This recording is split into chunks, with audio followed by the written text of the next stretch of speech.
नमस्कार दोस्तों, मैं राजेश अग्रवाल पन्ना कंपटीशन क्लासेस में आपका बहुत स्वागत करता हूं। प्राचीन भारत की लेक्चर सीरीज में अपन बहुत अच्छे से बढ़ते जा रहे हैं आगे। आज लेक्चर नंबर 41 पे बात करनी है। इसके पहले कि यदि आपने 40 लेक्चर डाल चुका हूं मैं नहीं देखे हों तो उनको जाकर देखिए, एंजॉय करिए। लाइव जो सेशन है इसमें बहुत उत्साह के साथ मैंने चीजें करी हैं और याद कराने की भी टेक्निक मैंने वहां पे बताई है, साथ में समझाया भी है। लेक्चर को लाइक, सब्सक्राइब और शेयर जरूर करते जाइए। और आज बात करते हैं लेक्चर नंबर 41 में बौद्ध धर्म भाग 3। बौद्ध धर्म में भाग 3 में बौद्ध संघ, बौद्ध संगीतियां एवं बौद्ध साहित्य, तीन चीजों की बात करनी है। बौद्ध संघ, बौद्ध संगीतियां मतलब मीटिंग्स, और बौद्ध साहित्य। ठीक है, तो बात करते हैं सबसे पहले बौद्ध संघ की। संघ मतलब संगठन, यूनियन। तो बौद्ध संघ की बात करते हैं। स्थापना की थी बुद्ध ने सारनाथ में। तो बौद्ध संघ की स्थापना सबसे पहले कहां पे हुई थी? सारनाथ। यहीं पे बुद्ध ने अपना पहला उपदेश दिया था। सारनाथ कहां पे है? तो वाराणसी। ठीक है, फिर उद्देश्य इसका था बौद्ध धर्म की शिक्षाओं का प्रचार प्रसार करना। बौद्ध संघ का उद्देश्य क्या था? बौद्ध धर्म की शिक्षाओं का प्रचार प्रसार करना। बौद्ध संघ में प्रवेश करने के लिए 3 शर्तें थीं दोस्तों। बौद्ध संघ में प्रवेश करने के लिए 3 एलिजिबिलिटीज थी। पहला है न्यूनतम उम्र 14 वर्ष, कम से कम उम्र 14 वर्ष होनी चाहिए। यदि 14 वर्ष से भी कम उम्र है तो पिता या संरक्षक की स्वीकृति लेनी होगी। नंबर 2, चोर, रोगी, अपंग, विकलांग, ऋणी, सैनिक, दास और वृद्ध व्यक्ति का संघ में प्रवेश नहीं होगा। ठीक है, तो जो साधारण से हटके हैं, चोर हैं, रोगी हैं, दास हैं, विकलांग हैं, सैनिक हैं, इन सब व्यक्तियों का संघ में प्रवेश नहीं होगा। और तीसरा, गृहस्थ जीवन का त्याग करना होगा, तभी संघ में प्रवेश मिलेगा। और गृहस्थ जीवन को त्याग करने को बोलते थे प्रवज्या। अगर आपने प्रवज्या शब्द को हिंदी में एक शब्द आपने पढ़ा हो, प्रवज्रन। प्रवज्जन का मतलब होता है इमाइग्रेशन, एक जगह को छोड़कर दूसरी जगह जाना, दैट इज कॉल्ड इमाइग्रेशन। ठीक है, तो प्रवर्जन बोलते हैं। तो गृहस्थ जीवन का त्याग करना मतलब प्रवज्या या प्रवर्जन या इमाइग्रेशन, बाहर निकल जाना गृहस्थ जीवन से, यह प्रवज्या कहलाता है। ठीक है, फिर संघ में व्यक्ति के प्रवेश को उपसंपदा कहते थे। संघ में गृहस्थ जीवन के त्याग को क्या बोले? प्रवर्ज्या। और संघ में जब व्यक्ति का प्रवेश होता था तो उसको उपसंपदा कहते हैं। यह प्रश्न आ चुका है। उप का मतलब होता है पास में, उप का मतलब होता है पास में, संपदा मतलब दौलत। तो अगर संघ में आप चले गए तो आप दौलत के पास चले गए। उप मतलब पास में, संपदा मतलब दौलत। तो संघ में व्यक्ति के प्रवेश को उपसंपदा कहते थे। और संघ में प्रवेश के उपरांत उस व्यक्ति को क्या कहते थे दोस्तों? व्यक्ति के प्रवेश को तो उपसंपदा कहते थे, लेकिन व्यक्ति को क्या कहते थे प्रवेश के उपरांत? तो श्रामरेण कहते थे। श्रम करने वाला, श्रामरेण कहते थे। और 5 वर्ष तक जैसी प्रवेश करता था तो 5 वर्ष तक श्रामरेण जो है वो किसी भिक्षु के अंडर में ट्रेनिंग करता था। 5 वर्ष तक जो श्रामरेण होता था, जो नया एंट्री मारता था, वो श्रामरेण किसी भिक्षु के अंडर में ट्रेनिंग करता था और 5 वर्ष बाद वह स्वयं भिक्षु बन जाता था। क्लियर है? तो 5 वर्ष उसकी ट्रेनिंग के होते थे, प्रोबेशन के होते थे। और 5 वर्ष बाद वो श्रामरेण जो होता था, वो श्रामरेण क्या बन जाता था? बौद्ध भिक्षु बन जाता था। ठीक है दोस्तों, संघ की कार्यप्रणाली गणतंत्रात्मक थी, रिपब्लिकन थी। कोई भी जो है वो परिवारवाद हावी नहीं था। योग्य व्यक्ति को योग्य सीट मिलती थी। कोई भी खून का रिश्ता, परिवारवाद, वंशवाद, ये सब हावी नहीं था। रिपब्लिक था, गणतंत्रात्मक थी। लोगों के बीच में से ही उठ के बड़े बड़े पदों पर लोग जाया करते थे। तो संघ की कार्यप्रणाली गणतंत्रात्मक थी। संघ के अंदर आने वाला कोई प्रस्ताव जो था वो कहलाता था नति या वृत्ति। नति या वृत्ति कहलाता था कोई भी प्रस्ताव। प्रस्ताव को पढ़ना क्या कहलाता था? अनुसावन। वैसे तो अनुश्रवण का मतलब होता है सुनना, श्रवण मतलब कान। तो अनुसावन यहां पे पढ़ना है, तो प्रस्ताव को पढ़ना क्या कहलाता था? अनुसावन। अनु मतलब फॉलो करना और श्रावण मतलब जिसको सुना जाए। तो सुनने के लिए किसी चीज को फॉलो करना मतलब बोलना। प्रस्ताव को पढ़ना क्या है? मतलब बोलना। अनु मतलब फॉलो करना, श्रावण मतलब कान। तो जो कान को फॉलो करे मतलब आपका बोलना। तो प्रस्ताव को पढ़ना अनुसावन कहलाता था, प्रस्ताव का विरोध करना अधिकरण कहलाता था। प्रस्ताव का विरोध करना क्या कहलाता था? अधिकरण कहलाता था। और प्रस्ताव का बहुमत से पास होना कहलाता था भूमिस्किन। यह परीक्षा में आया है, प्रस्ताव का बहुमत से पास होना भूमिस्किन कहलाता था। ध्यान दीजिएगा दोस्तों, स्क्रीनशॉट ले लीजिए दोस्तों,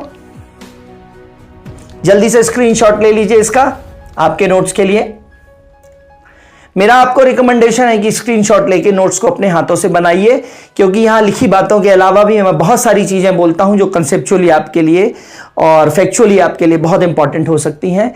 तो प्रस्ताव का बहुमत से पास होना भूमिस्किन कहलाता था। नेक्स्ट, संघ की मीटिंग जो थी या कार्यवाही, उसको संचालित करने वाला व्यक्ति, जैसे लोकसभा का स्पीकर होता है ना, राज्यसभा का अध्यक्ष होता है, इसी तरीके से संघ की मीटिंग या कार्यवाही संचालित करने वाला व्यक्ति आसन प्रज्ञापक कहलाता था, जो आसन पे बैठता था। ठीक है, जो अपने लोकसभा राज्यसभा में क्या होती है, पीठ होती है, और यहां पे क्या है, आसन, आसन पे जो बैठता था, तो आसन प्रज्ञापक कहलाता था। प्रस्ताव पर मतदान दो प्रकार से होता था। खुला मतदान होगा तो इसे विवर्तक कहते हैं। हिंदी में आपने पढ़ा होगा, खुले मुख को बोलते हैं विवर्तक। खुले मुंह को ऐसे जैसे बोलते हैं ना अपन आ, और जैसे ऊ बोलते हैं तो ऊ में बंद हो गया मुंह अपना, ऊ आ में विवर्तक हो गया, मुंह खुल गया, तो खुला मतदान को बोलते थे विवर्तक। यदि आप शब्दों की समझ रखेंगे दोस्तों तो इतिहास आपके लिए बहुत सरल है। तो खुला मतदान को विवर्तक कहते थे और गुप्त मतदान को गुल्लक कहते थे। गुल्लक में पैसा होता है ना दोस्तों, गुल्लक में पैसा कितना है नहीं जानते आप, उसकी काउंटिंग गुल्लक फोड़ के ही होगी या गुल्लक खोल के ही होगी। तो गुप्त मतदान को गुल्लक कहते थे। और गुल्लक में जो लाल शलाका अगर डाला जाए गुल्लक में, मतदान पेटी में लाल शलाका मतलब डंडी, लाल शलाका डाली जाए तो वो पक्ष में होने का प्रतीक है, और नीली शलाका जो है वो विपक्ष में होने का प्रतीक है। नीली शलाका, तो लाल शलाका जो है दोस्तों वो पक्ष का प्रतीक है, और यदि नीली डंडी डाली गई है, नीली शलाका है, तो वो विपक्ष का प्रतीक होता था। ये गुल्लक पद्धति थी जो गुप्त मतदान की पद्धति थी। तो लाल शलाका पक्ष में, ध्यान दीजिएगा उल्टा है, क्योंकि अपने यहां लाल का मतलब क्या होता है, अपोज करना, लेकिन यहां लाल शलाका का मतलब है पक्ष में। तो पढ़ते समय ध्यान दीजिएगा दोस्तों, और नीली शलाका का मतलब है विपक्ष। संघ प्रणाली में कोरम जो होता था, गणपूर्ति जो होती थी, कम से कम 20 सदस्यों से पूरी होती थी। दोस्तों कमेंट बॉक्स में कमेंट करके बताइए कि संविधान के किस अनुच्छेद में गणपूर्ति की बात की गई है। संविधान के किस अनुच्छेद में गणपूर्ति की बात की गई है। यहां गणपूर्ति या कोरम जो है 20 सदस्यों से पूरा होता था कम से कम। तो यह बौद्ध संघ की पूरी बात हो जाती है दोस्तों। अब अपन बौद्ध संगीतियों की बात करेंगे।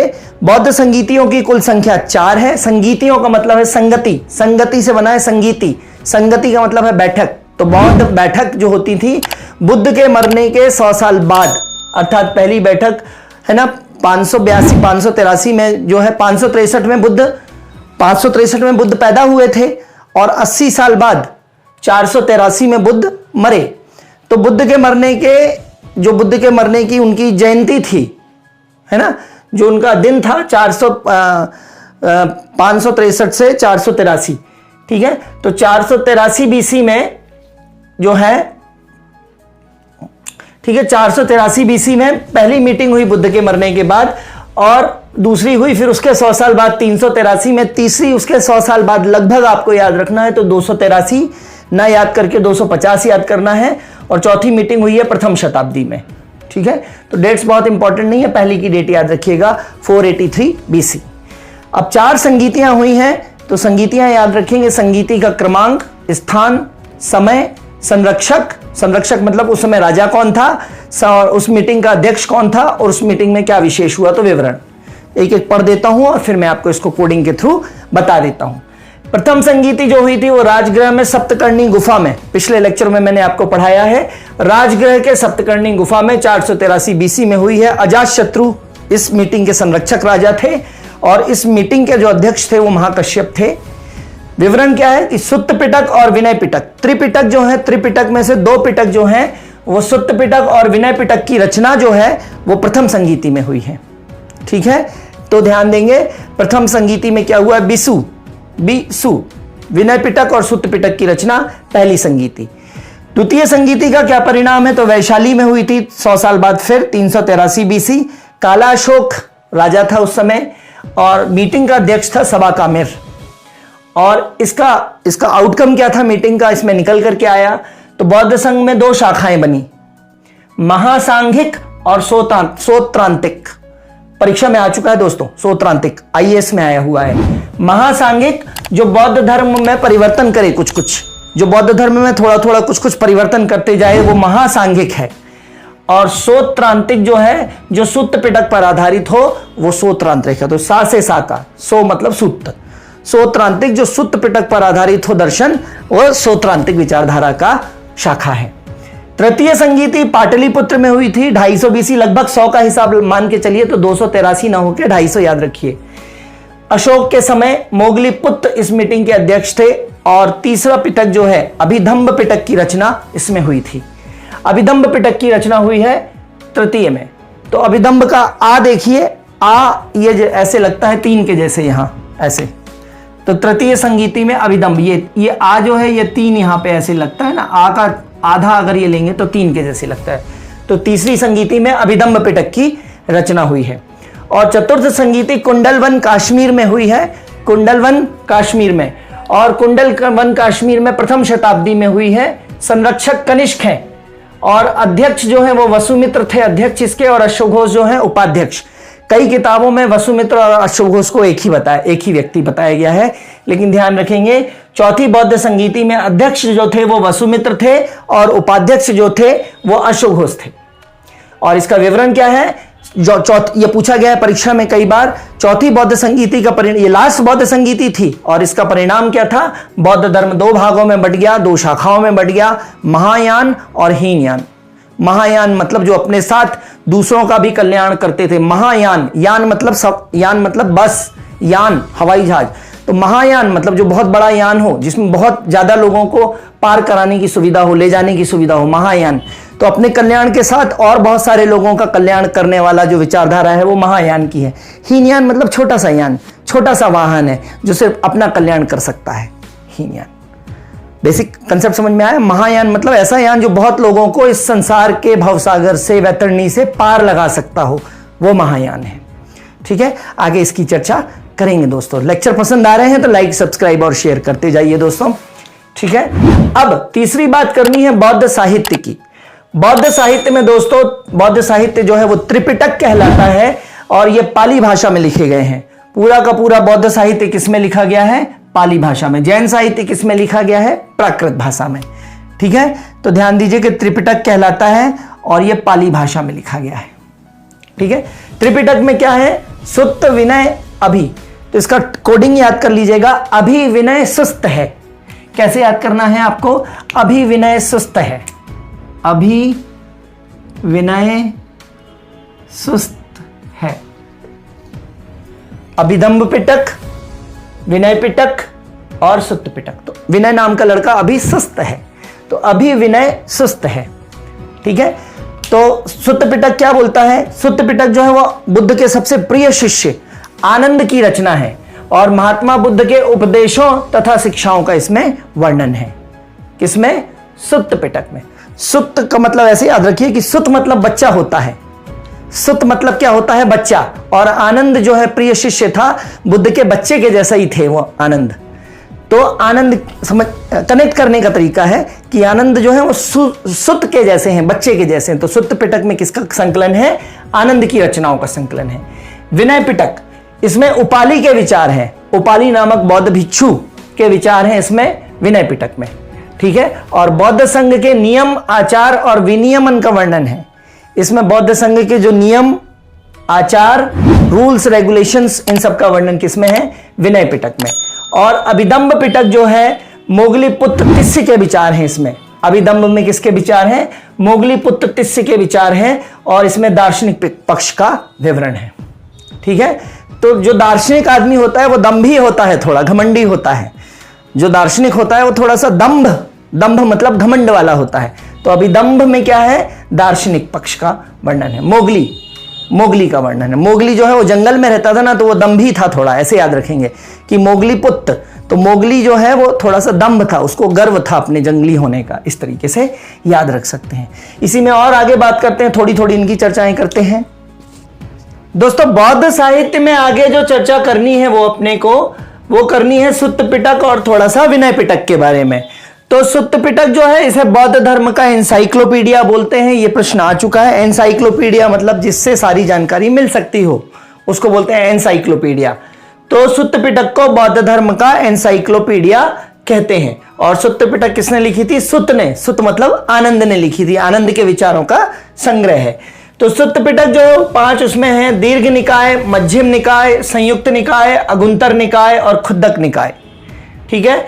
दीर्घ मतलब बड़ा होता है।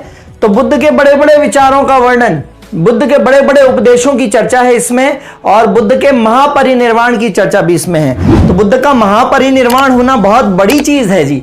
तो बड़ी चीज है इसलिए वो दीर्घ निकाय में रखा गया। तो आपसे पूछे यदि कि बुद्ध के महापरिनिर्वाण की चर्चा किस निकाय में है, तो सुत्त पिटक के दीर्घ निकाय में। फिर सुत्त पिटक में है मध्यम निकाय। मध्यम मतलब मध्यम, तो मध्यम मतलब छोटे उपदेशों की चर्चा है मध्यम निकाय में। तीसरा है संयुक्त निकाय। संयुक्त का मतलब होता है दीर्घ और मध्यम के बीच का, दीर्घ और छोटे के बीच का। तो मध्यम प्रतिपदा अर्थात मध्यम मार्ग की चर्चा है इसमें। संयुक्त निकाय में किसकी चर्चा है? संयुक्त मतलब ना बड़ा ना छोटा, दोनों का संयुक्त रूप है। तो मध्यम मार्ग प्रतिपदा की इसमें चर्चा है, अर्थात अष्टांगिक मार्ग, 4 आर्य सत्य, प्रतीप समुत्पाद तथा धर्म चक्र प्रवर्तन। तो आपसे पूछेगा महापरिनिर्वाण की चर्चा दोस्तों इसमें है और धर्म चक्र प्रवर्तन की चर्चा इसमें है। स्क्रीनशॉट ले लीजिए दोस्तों, स्क्रीनशॉट ले लीजिए। ये दूसरा पेज है आज का। तो संयुक्त निकाय में धर्म चक्र प्रवर्तन की रचना है। तो चक्र जो होते हैं, पहिए जो होते हैं, वो 2 पहिए होते हैं, संयुक्त होते हैं। साइकिल में भी है तो कम से कम 2 पहिए चाहिए, गाड़ी में है तो संयुक्त पहिए चाहिए। तो संयुक्त निकाय में धर्म चक्र प्रवर्तन, चक्र मतलब पहिए मतलब 2 मतलब संयुक्त चाहिए। तो ऐसे कनेक्ट करके याद कर सकते हैं आप। अगुंतर निकाय में, अगुंतर मतलब अंग, अंग जो है महाजनपद वगैरह से संबंधित है। तो 16 महाजनपद की जानकारी किससे मिलती है? आ चुका है परीक्षा में दोस्तों, अगुंतर निकाय में। और जैन ग्रंथ भगवती सूत्र से भी 16 महाजनपद की जानकारी मिलती है। जैन ग्रंथ है भगवती सूत्र, पढ़ेंगे जैन साहित्य में। खुद्दक निकाय 5वां जो है सुत्त पिटक का भाग, खुद्दक निकाय। तो जातक कथाओं की कहानी है, अर्थात बुद्ध के पूर्व जन्म की कहानियां हैं। जातक कथाओं की कहानी है अर्थात बुद्ध के पूर्व जन्म की कहानी है। और इन कहानियों की संख्या 549 है, 549 है। कैसे याद रखेंगे? खुद्दक मतलब खोद खोद के पूर्व जन्म की कहानियां पता कर रहे हैं। तो खुद्दक मतलब खोद के पूर्व जन्म की कहानियां पता कर रहे हैं, कनेक्ट हो जाएगा। दीर्घ में बड़े उपदेश है, महापरिनिर्वाण बड़ी बात है तो वो दीर्घ में जा रहा है। फिर मध्यम में छोटे हैं, संयुक्त में दोनों का मिक्स है, अष्टांगिक मार्ग है, 4 आर्य सत्य है। धर्म चक्र 2 पहिए चाहिए होते हैं तो संयुक्त में वो आ जाएगा। अगुंतर में अंग है तो 16 महाजनपदों की राजधानी जानकारी है। और खुद्दक में खोद के जातक कथाएं अर्थात पूर्व जन्म की कहानियां निकाल रहे हैं। तो ये सुत्त पिटक के 5 भाग हो जाते हैं दोस्तों। कनेक्ट करके बता रहा हूं, याद भी हो जाए ताकि आपको। ठीक है। विनय पिटक, विनय पिटक 4 भाग में बटा है। पातिमोक्ष, सुप्त विभंग, परिवार और खद्यक। वो ऊपर था खुद्दक, यह है खद्यक। ठीक है। तो पातिमोक्ष का मतलब है अनुशासन संबंधी नियम एवं दंड। यदि आप पातिमोक्ष ऐसे ना, आप यदि अनुशासन और नियम के हिसाब से नहीं रहेंगे तो आपको कालिख पोत दी जाएगी। पातिमोक्ष ऐसा नहीं लगता है कि कालिख पोत, पातिमोक्ष मतलब कालिख पोत। तो अनुशासन एवं नियम संबंधी दंड कालिख पोतना, तो पातिमोक्ष। सुप्त विभंग, किसी भी चीज से मोह भंग हो जाना, अर्थात भिक्षु और भिक्षुणियों को निषेध वाली वस्तुओं का वर्णन है। भिक्षु और भिक्षुणियों को किस चीज की मनाही है? 10 शील, पंचशील, 10 शील इनकी मनाही है। तो विभंग किस चीज से उन्हें मोह भंग रखना चाहिए भिक्षु और भिक्षुणियों को? वो सुत्त विभंग में है। लेकिन ध्यान दीजिएगा, सुत्त विभंग जो है वो सुत्त पिटक का भाग नहीं है। सुत्त विभंग जो है वो विनय पिटक का भाग है। तीसरा है परिवार, संघ के नियम और परिवार प्रणाली की चर्चा है। और चौथा है खद्यक, खद्यक मतलब FAQs मतलब फ्रीक्वेंटली आस्क्ड क्वेश्चंस, अर्थात प्रश्नोत्तर शैली में सवाल जवाब की शैली का संकलन है, जिससे जो भिक्षु हैं या जो उसके अनुयायी हैं उनको अपने जीवन के सवालों के जवाब मिल सके। तो प्रश्न उत्तरों का संकलन है इसमें खद्यक में। ठीक है। तो दोस्तों यहां से प्रश्न आते हैं, अच्छी परीक्षाओं में प्रश्न आते हैं। UP PCS में स्टेट पीसीएस में और यूपीएससी में प्रश्न आते हैं। तो अच्छे से पढ़ते रहिए दोस्तों, लेक्चर को लाइक सब्सक्राइब और शेयर करिए। कल फिर मिलते हैं, तब तक के लिए धन्यवाद, गुड बाय, जय हिंद दोस्तों।